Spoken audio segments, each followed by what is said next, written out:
저도 여러분과 같이 새벽 기도에 전심을 다하는 사람 중에 하나입니다. 어느 날 제가 사무실에 들어가니까 계속 저의 그 스케줄을 관리하고 있던 사람이 한번 저한테 개인적인 얘기를 하고 싶다고 그래서 같이 미팅을 갖게 되었습니다. 그 사람은 대부분 제 스케줄이 약 15분 단위로 짜여 있다는 것을 너무나 잘 알고 있습니다. 제가 15분 단위로 움직이기 때문에 얼마나 바쁜데 한 가지 이해 못할 일이 있다 그러더라고요. 그래서 그것이 무엇인가? 제가 매일 아침에 오는데 어디 가나 그랬더니 제가 새벽에 한 3시 반이면은 대부분 일어나서 일을 정리하고 교회에 4시 반에 가서 새벽 기도를 하고 약 한 2시간에 걸쳐서 기도를 하고 제 사무실을 갑니다. 그랬더니 그 있는 시간이 도대체 뭐 하는지를 몰라서 궁금했는데 알고 보니까 기도에 가서 교회에 가서 기도를 하고 온다 그러더라. 그런데 자기는 도저히 이해할 수 없다. 근데 한 가지 질문을 정말 질문했는데 솔직하게 답변해달라. 그 사람의 질문은 이거였습니다. 기도하면 응답됩니까? 그래서 제가 그 사람을 쳐다보다가 그런 얘기를 했습니다. 당신 보기엔 내가 바보로 보이느냐? 기도가 안 된다면, 기도가 응답이 안 된다면 나도 똑같이 그 귀한 시간을 나눠 쓰는 사람이 그것도 매일 아침에 가서 그 2시간씩 그리고 내 전심을 다해서 기도할 수가 있다고 생각하는가? 여러분, 기도에 전념할 때 하나님께서 우리에게 하지 못하실 일이 없다는 것을 확증합니다. 참으로 제가 아직 너무나 우리 많은 믿음의 선배들이 여기 계시지만은 그만큼은 부모님들만큼은 살지 못했지만 제 길을 돌아보면서 한 가지 아쉬운 점이 있다면 좀 더 기도할 수 있었을 텐데, 내 모든 시간을 하나님께 기도할 수 있었을 텐데 그 시간을 내드리지 못한 것이 제가 계속적으로 느끼는 안타까움입니다. 제가 많은 질문을 듣는 또 하나의 그 질문 중에 하나는 제가 이민 1세인데 어떻게 그 주류 사회로 또 전 세계로 들어갈 수 있었습니까? 또 어떤 사람이 묻기를 저는 몇 가지 언어를 할 수 있는가라고 묻습니다. 종종 거기에 대한 질문은 제가 여러 나라에서 같이 특히 유럽 쪽에서 많이 활동하기 때문에 제가 약 5개국어를 제가 연설을 합니다. 그래서 사람들 생각할 때 아니 5개국어를 어떻게 합니까? 그리고 기도 시간 그 교회 예배에 빠지지 않고 그런 일을 하면서 어떻게 그 일을 감당할 수 있었습니까? 사실 주일 예배를 생각하면서도 제가 하나님과 또 우리 가정한테 결단하는 거 있습니다. 저는 한 가지 작은 소망이 있고 또 지켜나가는 것이 있다면 제가 섬기는 큰 교회는 아니지만 제가 섬기는 교회에 주일날만은 결단코 빠지지 않으려고 최선을 다하고 있습니다. 그래서 어떤 때는 금요일이나 토요일날 그 유럽에 있다가도 바로 비행기가 없는데도 그 예배 시간을 위해서 미국에 왔다가 그리고 1시간 만에 유럽으로 돌아가는 일도 많습니다. 그러나 그러한 일을 할 때 얼마 전에는 제가 스웨덴 그 국왕과 그리고 노르웨이 국왕의 그 만찬이 있었는데 정말 그 토요일 날 중요 미팅이고 또 왕궁에서 하는 거기 때문에 아주 그 기대가 되는 것이었습니다. 근데 거기에 참석하려면 제가 주일날 제 섬기는 교회에 빠지게 되기 때문에 제가 거기를 빠져나가게 돼야지만 하는 그런 여건이었습니다. 그래서 제가 얘기하기를 꼭 제가 미국에 돌아가야 되겠습니다. 그랬더니 거기에서 얘기하기를 아니 이렇게 중요한 미팅에 빠지면 어떡합니까? 무슨 일 때문에 돌아갑니까? 그래서 제가 얘기하기를 세상에서 미국에서 제일 중요한 사람하고 만나기로 약속되어 있습니다. 그분들 생각에는 아마 이 사람이 갑자기 미국 대통령하고 미팅이 있어서 급히 돌아가는구나. 그들이 고민을 하더니 그렇게 하라고. 제 마음속에는 바로 제가 섬기는 교회에 가서 같이 기도하는 그 마음이 저한테 열망이 있었습니다. 제가 지금 생각해 볼 때 경제를 전공하고 또 국제무역을 전공하는 사람이 이해타산으로 한다면 참으로 이렇게 어리석은 비즈니스와 장사와 또 무역에 대한 경영이 있을 수 없을 것입니다. 그러나 중요한 사실은 하나님 앞에서 우리가 예배에 전심을 다할 때 하나님께서 여러분의 일을 하신다는 사실입니다. 기도라는 것이 무엇입니까? 바로 하나님 앞에서 내가 그분과 같이 일을 하는 거 아닙니까? 저는 어저께도 잠깐 말씀드렸지만 바로 지금 금번 달에도 세계를 벌써 몇 바퀴를 돌았습니다. 그 많은 사람들이 생각할 때 그런 얘기를 합니다. 세계를 그대 품 안에 가지고 세계를 움직이는 사람들은 여러 군데 나가야 됩니까? 저는 그렇다고만 생각하지 않습니다. 실제로 세계를 움직이는 사람들은 바로 하나님과 함께 골방에서 주님의 그 초청에 부름받아서 얘야 나와 같이 기도로 세계를 경영하자. 그 부름에 함께 무릎 꿇고 기도할 때 요만한 책상 위에서 하나님께서 세계를 경영하신다고 믿습니다. 바로 여러분의 기도 속에 오늘 목사님께서 여러분의 그 많은 기도를 인도하셨는데 여러분이 하나님 앞에 드리는 그 정성경 기도 단 한마디의 외침의 기도일지라도 여러분의 기도 때문에 이 교회가 성장하고 이 교회를 하나님이 복되게 하시고 여러분의 기도 때문에 나아가서 전 세계가 여러분의 기도의 손안에 있다는 것을 여러분께서 그를 긍지를 가지시고 거기에 하나님께 기도로 더욱더 전념하셔야 된다고 믿습니다. 실제로 예수 그리스도께서 사역하셨던 사역지를 가보면 그분이 생애를 태어나셔서 120마일을 벗어나시지 않으셨습니다. 하나님으로 오신 그 예수 그리스도께서도 120마일을 벗어나지 않으셨어도 하나님의 기도의 손안에 참으로 겟세마나에서 기도드리는 새벽 기도에서 드리는 그 기도를 통해서 세계를 움직이셨다는 사실은 바로 우리가 이러한 새벽 기도를 통해서 하나님께서 우리에게 복되게 하시고 참으로 믿음의 가문을 일으키시고 바로 여러분 가운데서 그러한 믿음의 조상들이 나오게 되는 놀라운 역사가 일어날 것을 확신하는 바입니다. 제가 언어 얘기를 하다가 넘어갔는데 언어를 5개의 나라를 어떻게 하는가 많은 사람들이 참으로 궁금해합니다. 시간도 없고 저는 특별히 언어학교에서 다른 나라의 다른 5개 국어를 언어학교에서 배우지 않았습니다.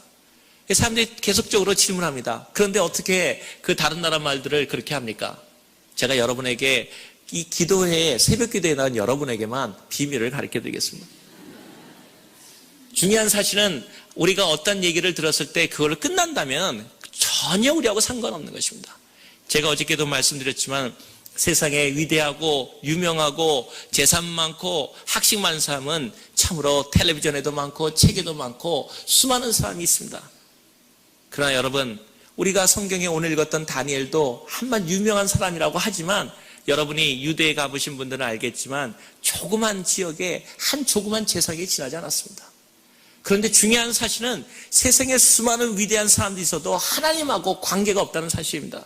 하나님이 관계하는 사람은 조그만 유대 땅에 있는 나라의 고을일지라도 하나님을 전심으로 찾고 하나님께 나오는 사람들만이 하나님이 관심 있는 사람이라는 것입니다. 저는 오늘 이렇게 기도에 나온 여러분이 바로 그런 하나님의 열망적인 부름을 갖고 어떻게 하면 주님을 위해 살고 내가 어떻게 하면 세상을 위해 살지 않고 주님을 위해 살겠다는 그런 하나님의 결단 가운데 나왔다는 것을 잘 알고 있습니다. 중요한 사실은 우리가 이제 이러한 그리스도의 마지막 날들을 살아가면서 어저께 얘기 드린 것처럼 세계적인 일반적인 리더들도 20년 앞을 자기의 내일 앞처럼 얘기하는데 하물며 세상의 끝을 세상을 지고 가고 세상을 이끌어가는 이러한 그리스도인들의 이름이 바로 우리도 그리스도의 도래를 바라보면서 우리도 결단하는 그런 시간들이 와야 된다고 생각합니다. 세상을 위해 살 것인가? 아니면은 주님을 위해 살 것인가?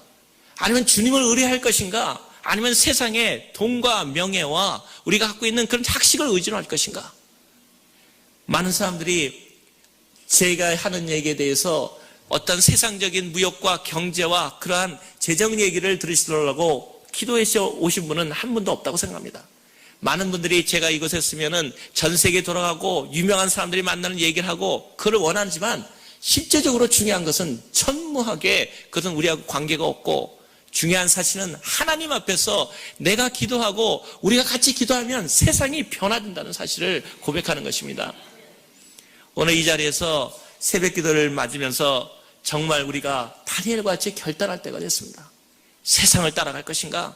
아니면 내가 기도로 내 인생을 한번 바꿔볼 것인가? 세상의 방법을 따라갈 것인가?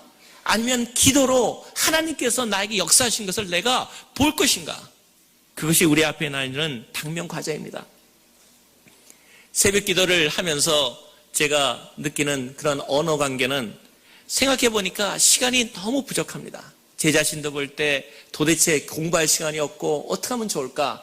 그러다가 제가 오래전에 이런 생각을 했습니다.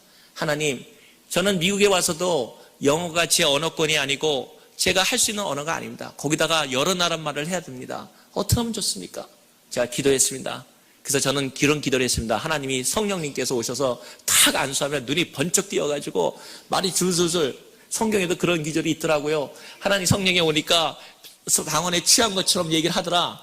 근데 어떻게 된 것이, 우리는 방언도 안 주시고 뭐 아무것도 안 되니 하나님 오늘은 한번 눈이 번쩍 나게 지혜를 좀 주십시오.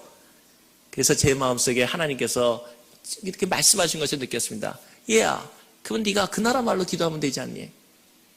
생각해보니까 말은 맞는 것 같은데 그게 쉬운 말입니까? 내 말하기도 쉬운데 어려운데 기도로 하나님 말씀을, 그것도 속이 답답해서 견딜 수가 있겠습니까? 그래도 결단했습니다. 하나님 내 정성을 다해서 내가 각 나라 말로 기도하겠습니다. 그 다음부터 시작된 새벽 기도에 매일 2시간을 하는데, 여러분 생각해 보십시오. 2시간을 매일 그 나라 말로 하는데 제가 바보가 아닌 이상 그 나라 말 못하겠습니까? 지금도 제가 뒤편에 갖고 나오는 그 봉투에는 뭐가 들어있냐면은 그 플래시라이트, 조금 손전등하고, 그 다음에 제가 외울 성경구절, 그 다음에 말들이 전부 들어있습니다. 제가 가는 모든 곳에 제가 주머니를 넣어봐도 성경구절 있고 각 나라 말이 다 있습니다.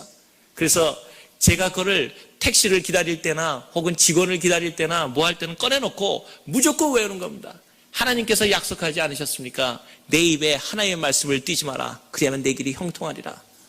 하나님의 말씀을 어리석을 정도로 믿어나갈 때 하나님께서 우리에게 지혜를 주신다는 것입니다. 그래서 제가 제 앞자리에는 잘 안 왔는데, 왜냐하면 제 앞자리에는 성경 각 나라 말이 5마리 있고 거기다 사전이 있고 손전등이 있고 그러니까 사람들이 잘 안 앉더라고요, 제 자리는.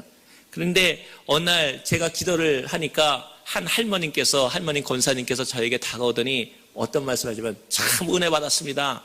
그래서 저는 정말 제 기도를 알아듣시고 은혜 받은 줄 알고 굉장히 당혹했습니다. 그랬더니 하신 말씀이, 방언을 어떻게 그렇게 잘하십니까? 세상에 방언 그렇게 명확하고 똑똑하고 정확한 방언은 일생에 들어본 적이 없습니다.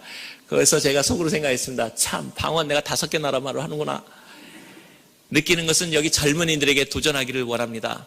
여러분, 시간이 없어서 새벽 기도를 못한다, 그런 일은 없습니다. 저는 새벽 기도를 해야 된다는 것이 잘못된 규정과 인상이 들어왔다는 걸 알고 있습니다. 많은 사람들이 생각할 때 새벽 기도를 하는 사람들은 연세가 드시고 시간이 남고 혹은 많은 걱정거리가 있는 사람들이 새벽 기도를 한다. 천만의 말씀입니다. 새벽 기도를 하는 사람들은 젊고 하나님 앞에 할 일 많은 사람들이 나와서 하나님 앞에 그 꿈을 내려놓고 하나님 앞에 통곡하는 시간입니다. 하나님, 내 인생을 잡아주십시오. 나의 길을 잡아주십시오. 그리고 내가 이렇게 기도할 때 내 인생 가운데 하나님께서 이루어진다는 것을 보여주기를 원합니다.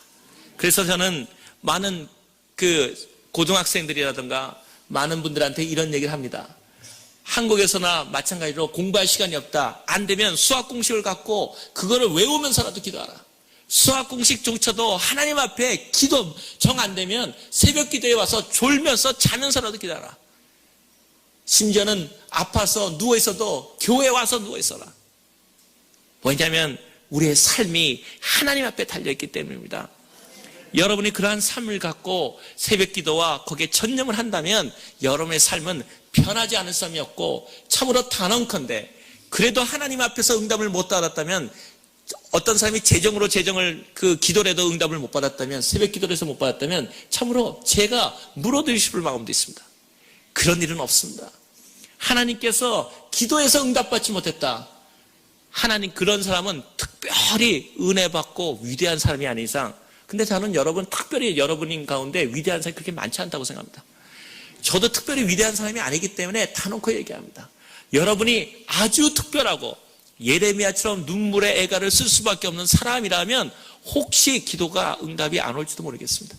그것도 아주 늦게 올지도 모르겠습니다. 그러나 여러분이 예레미야가 아니라면 여러분 가운데 기도의 응답이 없는다는 것은 있을 수 없는 일입니다. 하나님 앞에 그 자신의 모든 것을 내려놓고, 특별히 젊은이들이 하나님 앞에 이 미국에 와서, 여러분 얼마나 놀라운 일입니까? 세상 사람들이 미국에 사는 사람들을 부러워할 뿐만 아니라 여러분의 발걸음조차도 닮아가기를 원하고 있습니다. 그러한 젊은이들이 이 동양선교교회라는 하나님의 위대한 위선 앞에, 참으로 믿음의 선진들이 이 눈물 흘려 흘린 이 아름다운 교회에서 여러분이, 그것도 청년들이 새벽 기도를 깨어간다면 그 놀라운 제사를 하나님께서 받으시지 않겠습니까? 저는 여러분에게 그러한 놀라운 새벽 기도의 결단이 이루어지기를 원합니다. 저도 새벽 기도를 한 약 25년의 기간을 했습니다.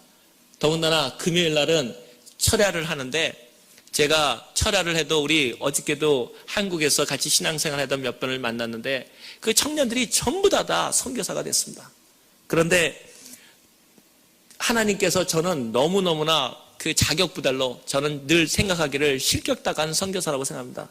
그 중에서 유일하게 저만 선교사가 되지 못했습니다. 그래서 나중에 다시 한번 얘기 드리겠지만 제 인생의 가장 큰 변화는 선교사 안 시키면 선교사 내가 된다. 그래가지고 저희 아내랑 저랑 멕시코의 오지에 제가 여기 캘리포니아에서 교수 생활을 할 때 모든 걸 버리고 평신도 선교사로 들어갔었습니다. 그런데 중요한 사실은 하나님 앞에 제가 먼저 버리고 들어가니까 하나님께서 높이시다는 사실입니다. 아무도 없고 전기도 없고 물도 없는 그 간조한 땅에서 선교사 평신도 생활을 하고 있었을 때 이제 나는 세상엔 아무도 나를 못 알아준다고 할 때 그때부터 하나님께서 저를 들어쓰기 시작하고 그때부터 제가 세계무역센터에 연계돼서 거의 다른 사람이 할 수도 없는 일을 수직상승으로 제가 승진을 했습니다. 지금도 재밌는 것은 제가 다른 사람은 아무도 일이 안 되는데 제가 갔다 오면 일이 됩니다. 근데 제가 한 게 아니기 때문에 다른 사람이 저는 가서 한 게 없으니까 갔다 왔다 그것뿐인데 제가 갔다 온 일을 위해 일이 되니까 사람들이 전부 제가 한 줄 압니다. 근데 뭐 굳이 또 아니라고 또 그럴 필요도 없더라고요. 그래서 그러한 가운데 하나님께서 제가 갔다 오기만 하면 그 도우시는 손길 속에서 지금까지 일이 일어났습니다. 저는 새벽 기도를 결단하는 여러분 앞에 오늘 하나의 주제를 갖고 오늘 아침을 마무리하기를 원합니다. 믿음의 가문이라는 이러한 일들을 바라보고 또 다니엘처럼 믿음의 결단을 하는 여러분을 바라보면서 여러분도 어떻게 응답받을 수 있을까? 기도 응답은 어떻게 오를 것일까? 이러한 것에 대해서 생활 속에서 역사되었던 몇 가지 예화를 통해서 여러분에게도 그보다 넘치고 참으로 저하고 똑같은 은혜가 아니라 참으로 하나님 앞에서 여러분을 축복하건대 저의 수배의 수배가 여러분에게 그러한 은혜로 임하기를 원합니다.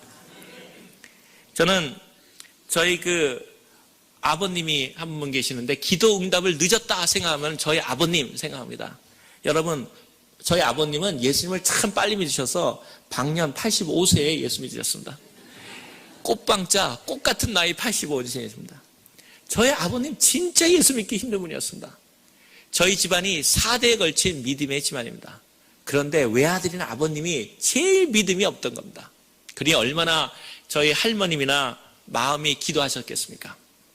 근데 오늘 그 얘기를 들은 이유는 여러분이 바로 믿음의 주인공이 될 수 있다는 것이고 지금까지 4대 5대 믿음의 집안에 아닐지라도 바로 여러분 가운데 여러분부터 복음의 씨앗이 그리고 여러분이 바로 그 축복의 복의 근원이 될 것이며 또 그러한 일들이 우리 가운데 혹시 기도가 늦게 응답 올지라도 이러한 경우에 역사하시는 하나님을 통해서 하나님께서 여러분에게 어떻게 역사하시는 것을 나타내기 위함입니다. 저희 할머니께서 92에 소천하셨는데 저는 여기 연세 많은 분들도 계시지만 절대로 하나님 앞에서 그 믿음에 믿는 연세분들은 그 아름다운 죽음을 맞을 것이라는 걸 알고 있습니다. 그 말은 무엇이냐면 우리가 예수님을 죽지 않고 믿으면 더욱 좋고 우리가 혹시 먼저 하나님 앞에 가더라도 여러분의 그 연로되신 분들의 그 여생은 참으로 아름다울 것이라는 것을 하나님이 약속하신다는 사실입니다. 저희 할머님이 90에 소천하셨는데 일생에 단 한 번도 병원을 안 가셨습니다. 마음에 소원하시기를 하나님 예수 믿는 사람이 병원 가면 됩니까? 그래서 저는 저거는 마음에 너무 심한 소리야. 그런 어릴 때 그런 생각했습니다. 그런데 할머님이 아니다. 믿는 대로 된다. 92살 될 수 있을 때까지 전도하시다가 어느 날 들어오셔서 피곤하다. 그러면서 저희 어머님, 며느리가 주시는 제일 좋아하는 그 몇 가지 음식을 듣고 잠깐 혼수 상태에 빠지신 후에 하루 만에 일어나셔서 야, 나 이제 좋은 데 간다. 자손들 다 부르라. 그래서는 다 하나하나 축복하시고 보는 앞에 축복하시고 말 그대로 빠이빠이. 그러고서는 주무듯이 가셨습니다. 인생에 단 한 번도 하나님 앞에서 그 병원을 가보신 적이 없었습니다. 그런데 그 할머니의 매일 같은 새벽 기도의 제목이 뭐냐면 외아들이자 믿음의 종손인 아버님을 예수 믿게 하는 거였습니다. 근데 나중에 알아보니까 저희 아버님이 우리나라에서 만든 최초의 선교사 학교까지 다녔더라고요. 정말 얼마 전에 제가 물었습니다. 아버님, 나는 아버님을 도저히 이해할 수가, 지금도 생전에 계십니다. 저희 아버님 요번에 90이시고 어머님이 87이십니다. 그래서 제가 한국에 계신데 아버님께 여쭙습니다. 한 가지 이해 못할 것은 어떻게 그런 믿음의 집안에 나왔고, 더욱이 이해 못할 것은 미션스쿨, 그 선교사들이 만든 학교에 한국 최초로 다닌 분이 어떻게 예수를 그렇게 잘 안 믿을 수가 있습니까? 그랬더니 저희 아버님 말씀이 이제는 말할 수 있다. 그래서 그 영생고보라고 그래요. 영원히사 영생고보, 고등한 고보라고 했었는데, 그 영생고보에 가면은 거기에 앉다가 너무너무 밖에 나고 놀고 싶어서 거기 집에 있는 그 머슴을 대리에 앉히고 내가 나갔었다. 그래서 내가 복음을 못 들었다. 그래서 내가 참 기가 막혀서, 그러면 아버님 그 머슴이란 분은 뭐 합니까? 그랬더니 목사 되었다. 참 제 마음이 통곡할 지경이었습니다. 근데 저희 할머님이 92까지 매일 기도하시는데도 한 번도 실망을 안 하시는 겁니다. 저희들에게 얘기는 너희 아버지는 예수를 믿고 하나님 앞에 구원받는다. 근데 영 날이 갈수록 기운이 안 보이는 겁니다. 왜 안 보이냐면, 저희 아버님께서 그 젊을 때 좀 독립운동을 하셨는데 그 고문을 당하셨어요. 근데 젊을 때는 귀가 괜찮았는데 이 고문당한 것이 나이가 드시니까 점점 귀가 안 들리기 시작하셔서, 그 다음에는 사람들한테 얘기하면 뭐라고 하면 말하는 사람이 신경질 나서 얘기를 안 하게 되는 거예요. 그러니까 복음 전하기가 어려워지는 거죠. 더군다나 재밌는 거는, 근데 제가 한번 실험을 해봤는데 아버님한테 좋은 소리를 들으니까 금방 돌아보시는데 예수님 하면 못 들은 척 하시더라고요. 그니 그거를 어떻게 얘기를 하겠습니까? 연세 드는 분을 가가지고 뭘 하겠습니까? 그게 방법이 없더라고요. 그러다가 저는 미국에 있기 때문에 할머님은 이제 돌아가셨고, 어머님은 계속 기도하시지만 이 아버님을 정말 하나님이 기도 응답을 해 주실 겁니까? 이것이 저의 그 새벽 기도 하면서도 그것이 그 문제였습니다. 그러다가 어느 날 제 마음속에 이런 생각이 들었습니다. 안 되겠다. 멀리 있어도 내가 아버님을 전도하자. 그래가지고 새벽 기도 한다면은 가서 제가 편지를 썼습니다. 그 편지를 쓴 뭐냐면, 예수 그리스도는 누구신가? 예수도는 왜 믿어야 되는가? 왜 예수 그리스도가 하나님의 아들일 수밖에 없는가? 왜 그분을 통해서만 구원을 얻는가? 하는 거를 매일 썼습니다. 그래가지고 제가 그 인터넷에서 작은 형님한테 보내면 작은 형님이 새벽 기도 끝나고 프린트를 해서 대자보 큰 거 만들어 대자보를 해가서 아버님 앞에 전상서 하는 겁니다. 희돈이한테서 편지가 왔습니다. 그럼 아버님이 안마해도 제가 매일 끝인데, 안마해도 막내에 대한 사랑이 있지 않습니까? 멀리 떨어지고. 그러다가 계속 그거를 보시더니 어느 날 그 결혼 60주년 때, 결혼 60주년 되는데 저한테 연락이 왔습니다. 하신 말씀, 야, 예수 믿겠다. 정말 감격했습니다. 그래서 결혼 60주년에 해에 어머니 아버님 보냈는데 그 회원식을 하는데 아버님이 세례를 받으셨습니다. 제가 그걸 보면서, 아버님 해도 너무합니다. 어째 85세에 예수 믿는 사람이 다 있습니까? 그것도 처음부터 예수 믿는 집안에 들여서. 근데 그 다음에 오는 소식이 할머님의 기도가 땅에 떨어지지 않았다는 것을 저한테 알게 되었습니다. 어느 날 한국에 들어가서 그 오랫동안 섬기는 저희 교회에 같이 갔더니 아버님이 저를 손을 딱 잡더니, 여전히 귀는 잘 못 들으시죠? 그러더니 요 맨 앞에 와서 딱 앉히시더라고요. 그래서 저는 속으로, 아버님이 귀가 잘 안 들리시니까 앞에 와서 왔나? 그래도 잘 못 들으시거든요. 그러더니 딱 앉히시는 거예요. 그러더니 저한테, 아버님 여기 앞에 오면 잘 들으십니까? 그래서 어머님한테도 물었어요. 아버님이 잘 들으십니까? 아닌데. 근데 왜 나를 손 앞에다가, 왜 앞에 낚아서 앉히십니까? 그랬더니 아버님이 저한테 하시는 말씀입니다. 얘야, 축복받는 비결을 알았다. 그래서 어떻게 봤습니까? 목사님 침이 튀는 거리에 가서 앉아라. 그래서 제가, 아니 왜 목사님 침이 튀는 자리에 가서 앉습니까? 하더니 내가 그때부터 기억나기 시작하는데, 너희 할머님, 그 아버님 어머님께서 얘기하기를, 하나님 말씀은 가까이 다가가는 사람에게 온다. 그러니까 목사님 침이 튀는 거리가 최고의 거리더라. 거기에 가서 앉아라. 그래서 손잡고 오는 겁니다. 그러더니 그 다음에 딱 앉으시더니 그 다음에는 이렇게 앞에 이렇게 놓는 성경책을 놓는 데가 있지 않습니까? 그러더니 거기다가 성경책을 딱 놓으시더니 딱 성경책을 펴시고 거기서 사진을 꺼내는데 제 사진, 그 다음에 저희 식구들 사진 쭉 노는 거예요. 굉장히 창피하더라고요. 아니 아버님 여기 앞에서 사진을 이렇게 쭉 들어놓고 그것도 잘 못 들으면서 사람들 목사님도 그렇고 다른 사람 볼 때 이상하지 않습니까? 연세 많은 분이. 그랬더니 아니라는 거예요. 왜 내가 목사님 침이 있는 거리에 있는 줄 내가 보여주겠다는 거예요. 저기 있다 목사님께서 하나님께서 이렇게 하시고 은혜를 받으시기 바랍니다 그러면요 아버님이 입술을 보고 아세요. 아멘. 사람들이 할렐루야 그러면 어떻게 하시냐면 복 말씀을 갖다가 사진에다가 안수를 딱 하시더라고요. 여기 딱 저한테 안수 딱. 그러니까 하나님 말씀 받는 대로 자손들에게 안수기도 하는 겁니다. 제가 그거 보면서 정말 은혜 받았습니다.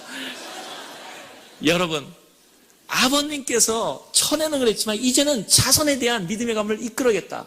그러니 할머니의 기도가 얼마나 끈질겼다는 겁니까? 할머니는 돌아가셨지만 그 기도가 지금도 살아 움직인다는 겁니다. 그 앞에다 사진을 놓고 한 목사님 말씀하면 할렐루야 악수 딱 안수하는 겁니다. 그러니 제가 그걸 바라보면서 하나님 감사합니다.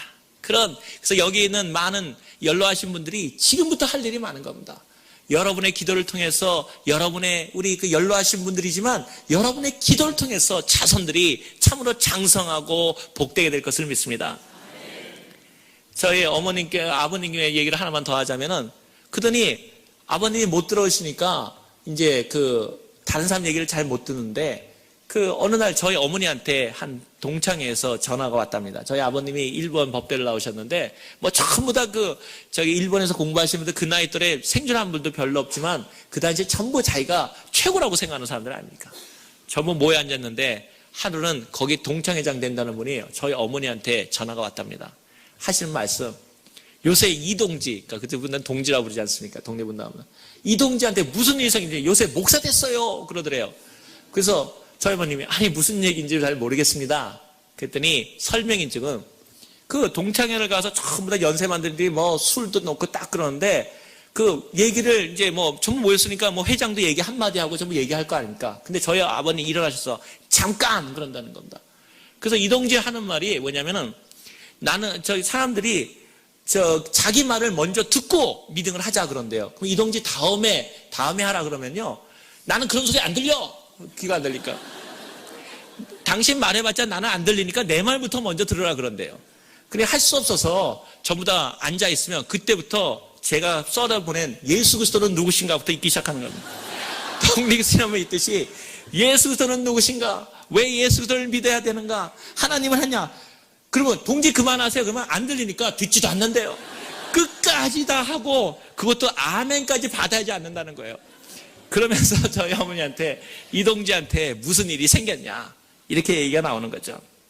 저는 그렇게 생각을 합니다.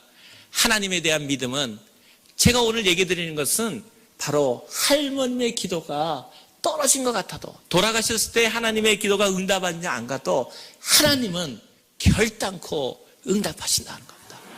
하나님이 응답하지 않는 기도를 저는 아직까지 들어본 적이 없습니다. 저는 제일 작은 기도도 제가 잊어버렸던 기도도 응답하시는 하나님을 고백합니다. 어저께도 옥스퍼드도 얘기했고 많은 걸 얘기했지만 하나님 앞에 기도드리는 것은 하나님이 제가 잊어버려도 어떤 때는 기도 응답받고 제가 그럽니다. 내가 기도했던가요? 그래서 제가 방법을 하나 생각해놨습니다. 제가 기도하는 거는 컴퓨터에다 다 적어놨습니다. 기도하는 거. 그러다가 저도 잊어먹었던 기도 응답되면은 그 기도책을 찾아봅니다. 그러면 제가 잊어버렸던 기도도 응답되는 거 앞에 하나님 앞에 감격합니다. 그 신실하신 하나님 앞에 한번 여러분 삶을 드려보지 않겠습니까? 그 신실하신 하나님 앞에 한번 기도로서 한번 내가 오늘 일본 나가서 한번 돈 한번 못 보면 어떻습니까? 여러분 제가 얘기하지 않았습니까? 저는 자랑스럽게 얘기합니다. 저는 감히 얘기하기를 양말 장사 수암에서 가장 돈이 없다고 사람들한테 이시이시 돌아가면서 했던 사람이 바로 저 자신입니다. 제가 양말을 몇 개 놓으면서도 그날 저한테는 꿈이 있었습니다. 양말 하나를 어저께 얘기 드린 것처럼 양말도 요번은 2개밖에 없는 데에다가 가장 못 사는 돈도 못 버는 무능하다는 소리를 들어가는 사람이었지만 저한테는 꿈이 있었습니다. 양말을 놓고 기도했습니다. 양말한테 안수했습니다. 하나님, 지금은 요만한 책상 위에서 하나의 양말을 팔고 있지만 이 양말 하나가 하나님의 기도로 한 나라의 경제가 되게 해주십시오. 지금 우리가 세계무역센터가 320개에 전 세계 102개국에 있습니다. 저는 제가 총재가 되면 전 세계에 무역으로 선교라는 미션 스루 트레이드라는 꿈을 갖고 있습니다. 무역을 통해서 세계 선교.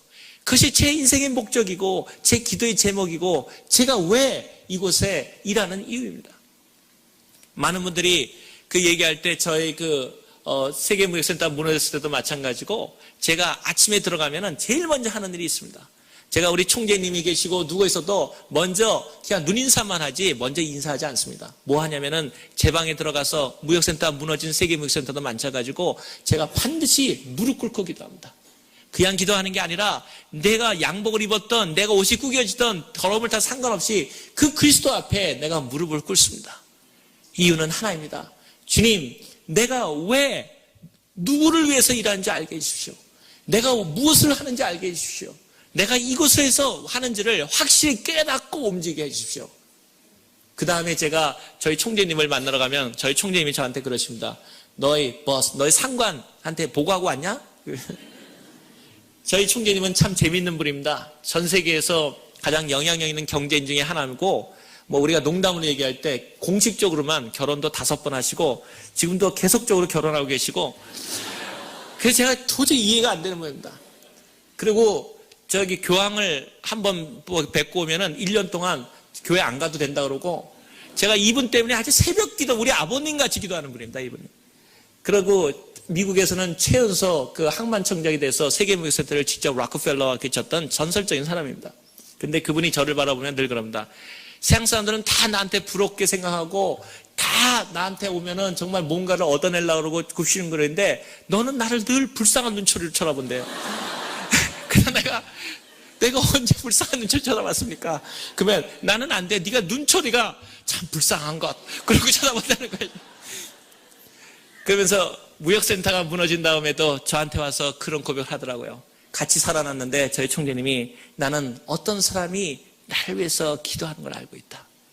저는 그 말에 감격했습니다. 언젠가 저희 총재님도 예수 그리스도를 믿으라고 믿습니다. 왜냐하면 저희 아버님이 믿으셨다면 그분이 못 믿을 이유가 전혀 없다는 사실입니다. 남을 위해서 기도한다는 것은 영광된 일입니다. 여러분, 내 기도를 통해서 어떤 사람의 삶이 변화되고 내 기도를 통해서 어떤 사람의 삶이 부요해지고 내 기도를 통해서 어떤 사람이 병고침을 받는다면 얼마나 놀라운 일입니까? 하나님은 우리를 가만 놔주겠습니까?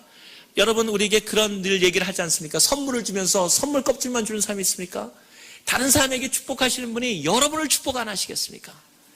저는 정말 다시금 여러분에게 제 전심을 다해서 얘기하고 있습니다. 그 영광된 우리 주 예수 그리스도 앞에 기도로서 우리의 삶을 결단내자는 겁니다. 기도가 올 때까지 하루의 일이 벌어지던 내가 많은 것을 돈을 잃는 것 같고 바쁜 일이 없어지는 것 같고 즐거운 일을 버린 것 같아도 하나님 앞에 정말 그분밖에는 살 수 없는, 그분 없이는 내가 생존할 수 없는 그런 가난함을 갖고 하나님께 기도한다면 바로 하나님께서 말씀하시지 않습니까? 복되도다 마음이 가난한 사람들. 하나님밖에는 살 수 없는 마음으로 우리가 전심을 향해서 기도한다면 하나님께서 반드시 우리의 그러한 모든 기도를 응답하실 것이라는 것을 확신합니다.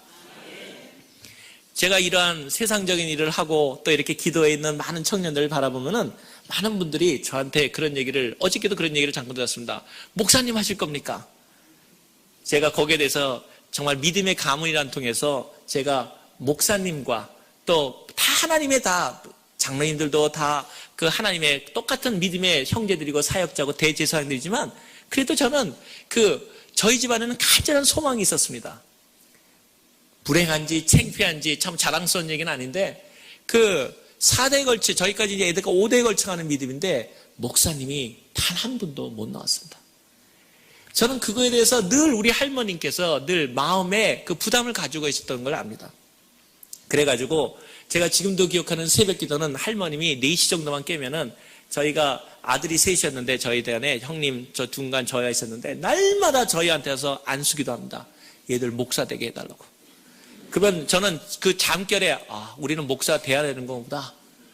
근데 목사님이 목사요 선교사 되다가 그러다가 제 그 국민학교, 그러니까 지금부터 아주 오래전 일이죠. 제가 국민학교 4, 5학년 때 일하고 기억난다만 그때 한국에 빌리 그레함 목사님이 오셨습니다.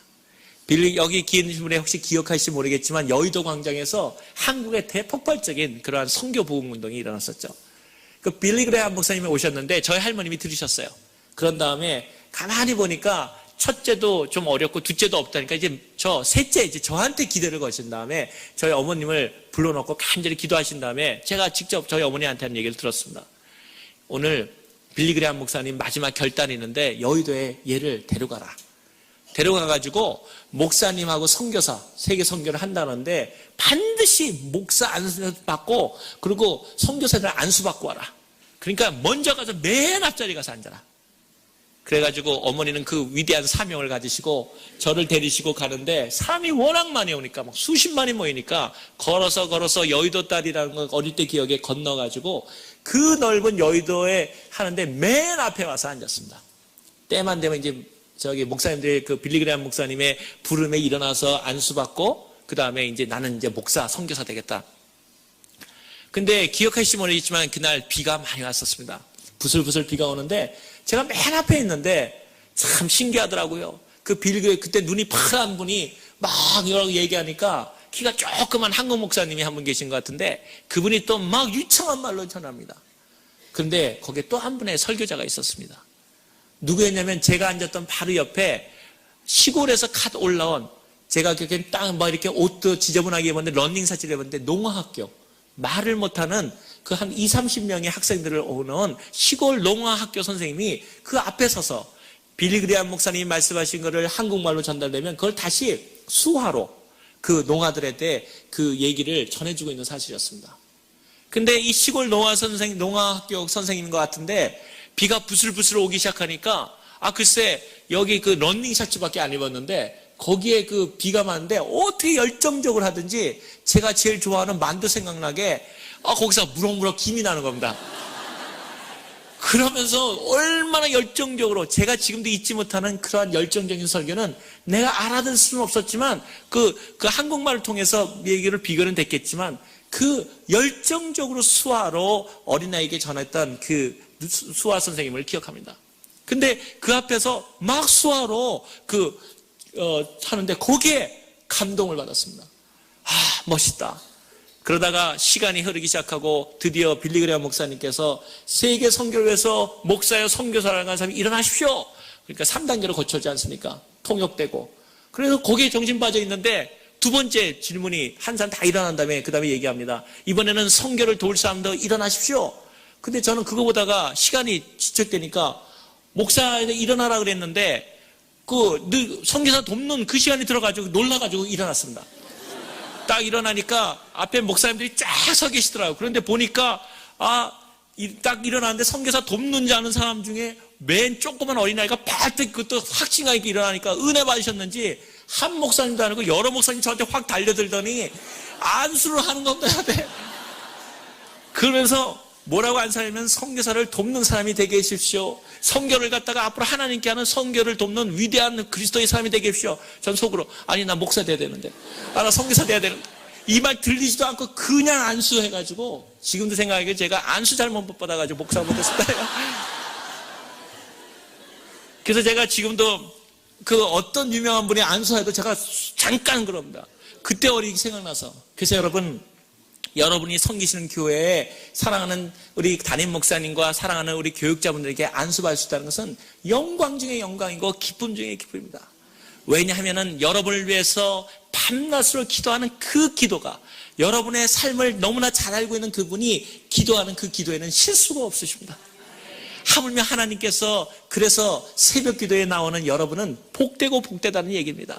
하나님과 기도하고 사역자들과 목사님들과 같이 같은 마음으로 기도할 수 있다는 사실은 얼마나 놀라운 사실입니까? 이러한 새벽 기도를 놓친 데서야 우리가 얼마나 인생의 많은 부분을 우리가 미싱하고 사는 거겠습니까? 저는 새벽 기도만 생각하면 가슴이 뛰입니다. 정말 저는 여기 이 교회에서 저한테 프로그램을 보내줬을 때 제가 그랬습니다. 새벽 기도에 있다는 말 듣고 예스 가겠습니다. 저는 여러분, 목사님들도 계시지만 여러분 대부분 우리 장로님들을 비롯해서 권사님들 전부 다 우리 바쁘게 살아가지 않습니까? 여러분만 바쁜 게 아니라 저도 바쁩니다. 여기 오시기 전에 제가 어저께도 봤지만 미팅 바로 오기 전까지 저희 팀들이 다른 나라에서 와가지고 회의를 하다가 여기에 사실 아침, 점심 다 굶고 왔습니다. 제가 그럴 수밖에 없는 것은 그럼에도 불구하고 하나님에 대한 열정과 여러분에 대한 믿음의 만남이 있다는 거죠. 또 오늘 점심 끝나면 아까 저녁 집회 가기 전에 또 제 사무실로 뛰어가야 됩니다. 저희 320개 세계인묘육센터 아닙니까? 제가 오기만 하면 그 시간을 따지면서 가서 일하고 또 들어와서 여러분하고 같이 해야 됩니다. 여러분 깨어나기 전에 저희 아내가 또 얌전한데 저한테만은 얌전해서 3시 반에 제가 4시 반에 깨워달라고 그랬더니 3시 반에 전화가 따로 왔습니다. 기도하시죠? 네. 속으로 여보시오 여기 시간차가 3시간이요. 내가 자기는 거기 기도하고 있으니까. 기도로 교통할 수 있다는 것은 얼마나 놀라운 일입니까? 제가 이 새벽 기도하다가 일어난 여러 가지 불이익이 참 많았습니다. 사실 직장생활 할 때 매일 저희 아내랑 하루에 3번 이상을 전화로 하면서 전화로 기도하고 그러니까 한 번은 제 버스가 저를 불렀습니다. 부르면서 세상에 왜 같은데 3번을 매일 똑같은 시간에 걷냐고 이러고 일하냐고. 그래서 내가 일 못하면 얘기해도 이거는 우리 사랑하는 아내와 기도하는 시간인데 뭐 잘못됐냐. 그 다음부터는 다시는 얘기 안 하더라고요. 왜냐? 그걸 통해서 제가 일을 잘못한 적이 없다는 걸 알기 때문입니다.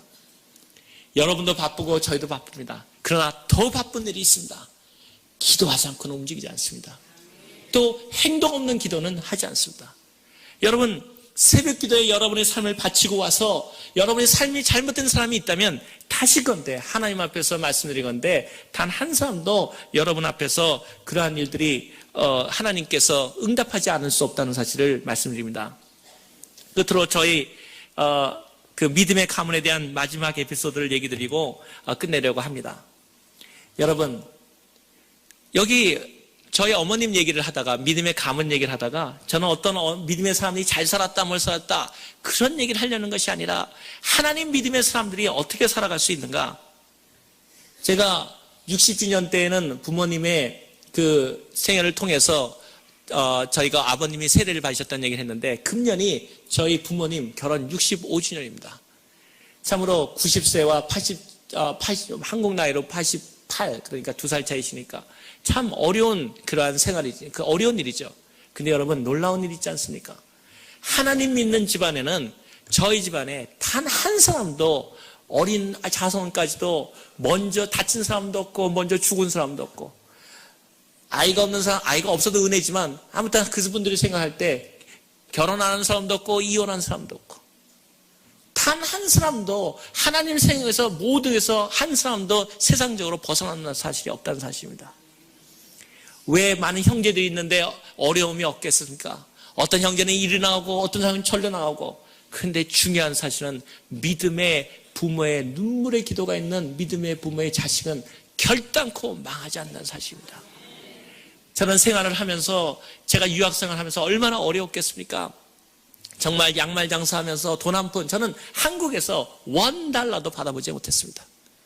그러한 가운데 여러분 아시다시피 미국에 최소한도 몇백 불이라도 가져와야 되지 않습니까? 저는 가져오지 못했습니다. 그럼에도 불구하고 어려울 때 너무너무 어려울 때 제가 기도한 마지막 기도는 이거였습니다. 주님 내 어머니의 기도를 기억해 주십시오. 주님 내가 안 된다면 내 할머니의 기도를 기억해 주십시오. 그러한 기도의 위대한 사명 가운데 여기 사랑하는 우리 믿음의 선배들이 이 자리에 앉아 있습니다. 믿음의 선배들이 어머니들이 아버지들이 기도하지 않는다면 어떻게 가정이 바로 설 수 있으며 어떻게 교회가 설 수 있습니까? 많은 교회들에게 저희도 그런 일을 합니다. 저희 다른 교회에서 배운 얘기인데 저희 교회도 그거를 우리가 채용했습니다.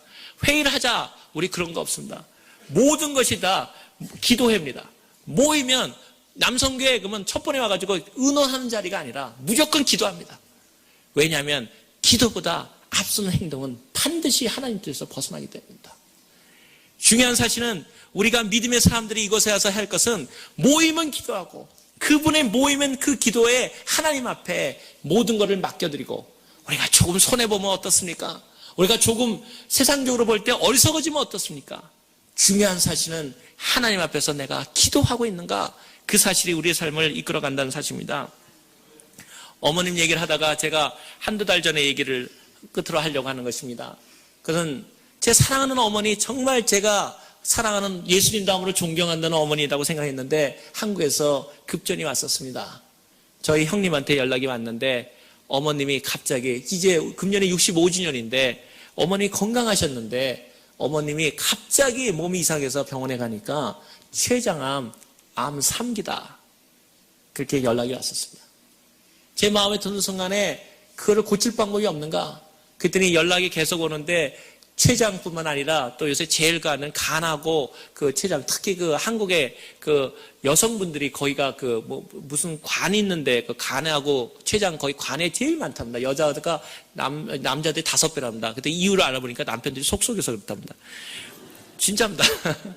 아무튼 그 수술하기도 어렵다는 겁니다. 그래서 돌아가시는구나 생각하니까 눈물이 앞을, 자기 부모가 암만 한 나라에 간다 그래도 부모의 그 마음 아픈 사람이 어디 있겠습니까? 안 아픈 사람이. 그래서 제가 세상 일을 다 그만두고 제가 무조건 하고 한국으로 갔습니다. 왜냐하면 다른 사람들이 세상에 암만 중요한 일이라도 내 부모가 아플 때 내가 얼굴을 볼 수 없고 내 아내가 나를 원할 때 내가 같이 있어주질 못할 성공이라면 저는 그런 성공 원치 않습니다. 세상에 있어서 내가 어떤 것을 가져도 예를 들어서 내 교회가 나를 원하는데 내가 내 일 때문에 내 교회를 할 수 없다면 그런 성공은 나하고 상관이 없는 성공입니다. 그래서 한국에 달려가니까 저희 어머님이 병원에 딱 계시더라고요. 그래서 저만 온 게 아니라 저희 형제들 우애가 좋아가지고 전 사람이 딱 아프시다 말 듣자마자 20몇 명이 병실로 확 몰려드는 거죠. 각곳에서 각 일을 하고 있는데. 근데 애들도 오고 했는데 우리가 당연하니까 병원에 들어가니까 슬픈 마음이 있고 이제 안기 상기인데 그러고 기도합시다 할 거 아닙니까? 그랬더니 저희 어머니 잠깐 그러시는 겁니다. 그래서 어머니 뭘 잠깐입니까? 그랬더니 전부 다 바라보더니 하시는 말씀이 얘야 하나님한테 기도하려면 아버지한테 기도하는 건데 아버지가 기도할 아들 자녀가 되는 걸 내가 확인해야지 그 기도를 들 거 아니냐. 병원에 왔다고 해가지고 다 기도한다고 응답됐느냐? 어머님은 당신이 갖고 있는 암조차도 자손들에 대한 전도의 기회로 삼으시는 거였습니다. 그런 다음에 조카들이 들어오고 전보를 하니까 쫙 앉혀놓고 똑같은 말씀을 하면서 나를 위해서 기도하길 원하냐? 당연하지 않습니까? 할머니가 돌아가시는데. 그런데 먼저 그렇다면 너의 하나님과 관계가 정립돼야지 네 기도가 응답된다. 그러면서 그 앞에 성경을 피게 한 다음에 다 읽게 하는 겁니다. 기도하러 온 사람들이 전부 다 못 가고 예수 그리스도는 누구신가? 다시 시작하는 거예요. 왜 하나님인가? 거기에 장로님도 계시고 우리 형제 소용없다는 거예요. 다시금 예수 그리스도를 어머니 보는 앞에서 확증하라는 겁니다. 그런 다음에 어머님 따라하라고 구원기도까지 다시 시키고 그러니 얼마나 저도 다시 하고 그런 다음에 조카들이 다 구원받다고 확신을 한 다음에 그 다음에 나를 위해서 기도해라. 저는 정말 감동했습니다. 하나님 앞에서 자손들에게 자기의 암까지도 하나님 앞에서 복음의 길을 찾는 거. 그런 다음에 의사를 만났는데 의사들이 얘기하기를 할머님 87세는 수술이 안 됩니다. 그것도 암 상기는 병원에서 안 하려고 그러는 거 아닙니까? 왜냐하면 잘못된 거 뻔한데 그리고 수술이 중요한 게 아니라 수술하면 깨나지 못한다는 겁니다. 근데 누가 수술하겠습니까? 그러면서 수술 그 사진을 보여주는데 암이 완전히 잘 보이지도 않는데 자세히 조사하니까 조사가 잘 안 된다 그러더라고요. 그러더니 완전히 사망기에 손 못 댑니다. 그래서 우리도 생각했습니다. 어머님 이제 어떻게 하나님께 맡겨야 되죠. 그런 다음에 그 다음날 왔는데 그 대학병원에 병원장이 저희를 만나자 그러더라고요. 뭐라고 하냐면 제가 이상하게 다른 사람은 저도 과장인데 외과 과장인데 할머니 수술 안 합니다. 나도 아직 87살 된 할머니를 수술해 본 적이 없습니다. 그런데 이상하게 여러 번 보니까 수술하고 싶은 열망이 생깁니다. 그래서 하는 얘기가 저희가 있는 어머니 병문안을 왔다 갈 때마다 병실에 웃음소리 나는 병실은 처음 봤습니다. 왜 웃음소리가 나나 했더니 날마다 기도하고 있다는 거예요. 저희 병실이.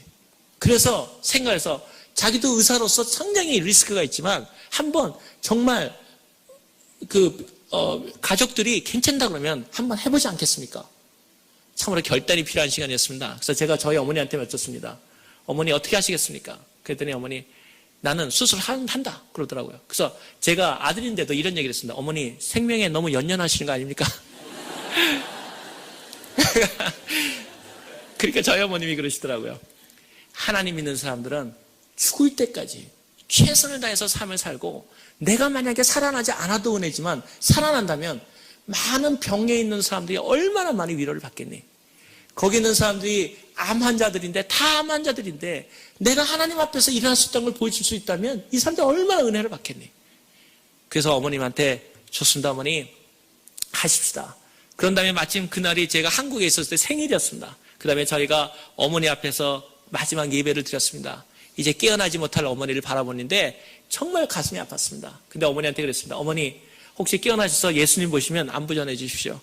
그리고 깨어나시면 우리 반갑게 봅시다. 그냥 우리 어머니 사랑합니다. 그리고 형제들이 모여 앉아서 같이 예배드리고 참으로 그 어머니를 수술도 보냈습니다. 1시간이 지났는데 저희는 1시간 안에 나오면 걱정이 되었습니다. 1시간 나오면 너무 암이 많이 퍼져 있으면 바로 그냥 수술 안 하고 덮고 나오겠다는, 1시간 넘어가니까 안심이 되더라고요. 그런데 2시간, 3시간, 4시간 넘어가니까 불안해지기 시작하더라고요. 3시간이면 끝날 정도 수식이 6시간인데도 안 나오는 겁니다. 돌아가시는가 보다. 그런데 그 와중에 이렇게 한국에서 수술실은 밖에서 기다리게 돼 있는데 저희 형제들이 모여가지고 사람들 전부 그 수술실 밖에서 얼마나 초조하게 기다립니까? 저희 형제들이 모여서 기도하고 옆 사람 전도하고 할렐루야 간증하고 하니까 처음에는 어이가 없다시 쳐다보다가 나중에는 와서 묻더라고요. 정말 예수 믿으면 좋습니까? 그 어머니를 옆에 기다리는 형제들이 같이 기도하면서 그 어머니를 맞았습니다. 6시간 반인가에 나오셨습니다. 나오셨는데 제가 암을 제가 직접 봤는데 여기 많이 암 환자들 봐도 그런데 제 딱 주먹만 하더라고요. 그걸 여기서 다 떼어냈더라고요. 그랬더니 수술 어떻게 됐니? 하나님 앞에 맡길 수밖에 없습니다. 연세가 들어가서 피도 이렇게 혈관도 잘 연결이 안 됩니다 그러더라고요. 그러나 준비는 하시는 게 좋습니다. 근데 수술 안 했으면 일주일을 못 느끼셨습니다. 또 그러시더라고요. 그래서 일주일이나 마찬가지 하나님께서 보여주길 원하고 데려왔습니다. 근데 놀라운 거는 마취 상태인데요. 마취 상태인데 하나님을 찬양하더라고요. 전 그거 보면서 그런 생각했습니다. 내 피부, 내 핏속까지도 예수 그리스도를 채울 수는 없을까? 내가 무의식 중에도 내가 주님을 찬양할 수는 없을까? 그 무의식 마취되는 상황에도 하나님을 찬양하는 어머님을 바라보면서 하나님 정말 우리가 이렇게 살아가는 것이 어머님들의 기도와 그 기도 가운데 있었군요. 그걸 깨달았습니다. 그리고 어머니께서 우리가 전부 다 못 깨어날까 걱정했는데 6시간 후에 깨어나셨습니다. 첫마디 눈을 뜨더니 할렐루야. 그래서 우리도 예수님 안 만나셨습니까? 그랬더니 저희 어머니 예수님이 안 만나주네 아주 깨어나셨습니다. 그런데 그 다음부터가 더 재밌습니다.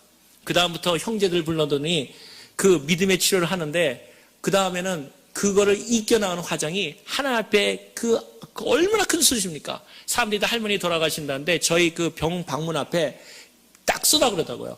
88세 할머니라고 크게 써붙이래요.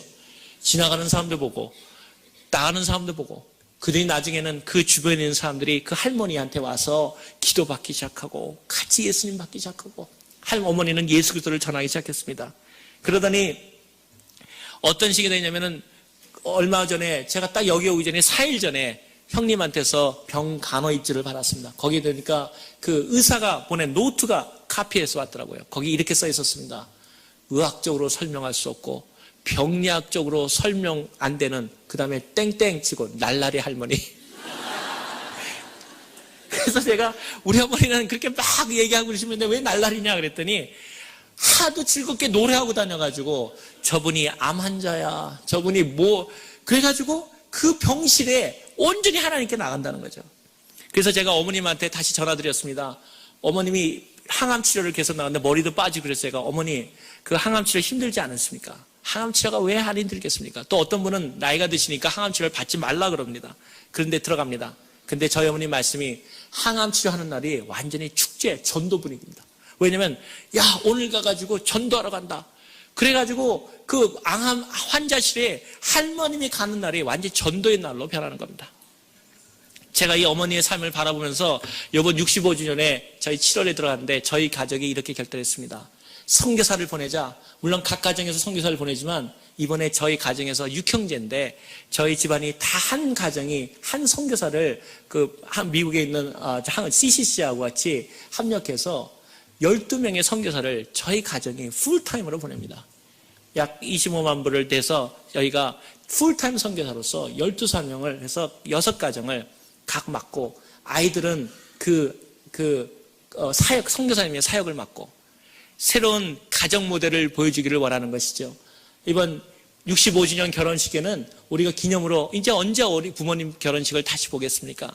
그러나 두 연로하신 분을 바라보면서 하나님을 믿고 기도하는 사람에게는 하나님께서 어떠한 희년, 기쁨의 날을 주시는가? 하나님을 믿고 끝까지 기도하는 그 자손들에게 하나님께서 어떠한 은혜를 주시는가? 그리고 우리는 그걸 어떻게 답하는가?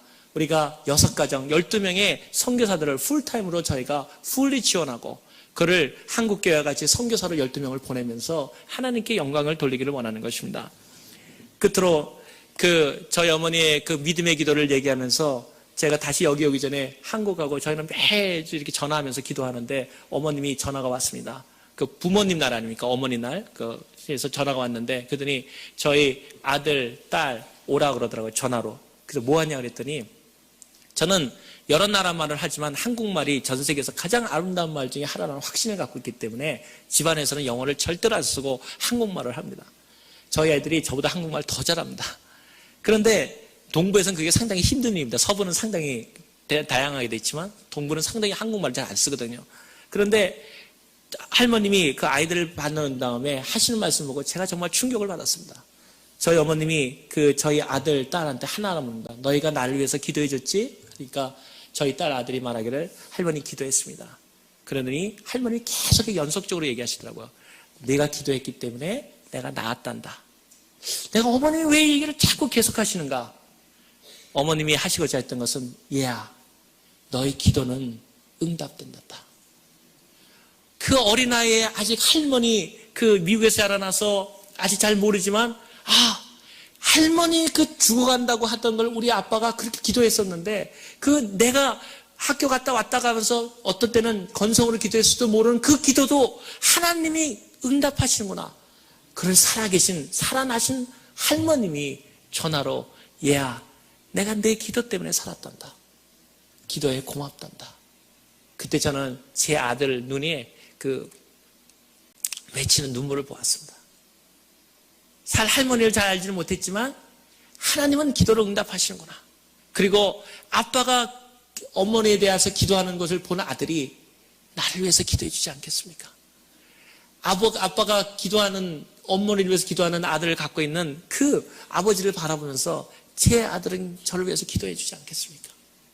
저는 오늘 이 새벽 기도를 마치면서 여러분에게 다시금 같이 그리스도의 이름으로 우리가 결단합니다. 믿음의 부모의 믿음의 기도가 있는 믿음의 부모의 그 자식은 결단코 망하지 않는다. 그리고 하나님의 기도는 늦은 것 같아도 내가 잊어버렸던 기도도 반드시 응답하신다. 그리고 우리는 기도를 통해서 세계를 변화시킬 수 있다. 그리고 그러한 위대한 사역 가운데 이 새벽 기도의 용사로서 하나님의 그 보배장으로 여러분을 이끌어서 이끄셨고 오늘 그러한 가난한 심정으로 우리가 기도할 때 하나님은 여러분에게 말씀하신다고 믿습니다. 복되도다 마음이 가난한 자요.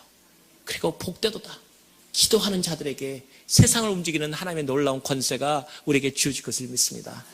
하나님께 다시금 감사를 드립니다. 할렐루야.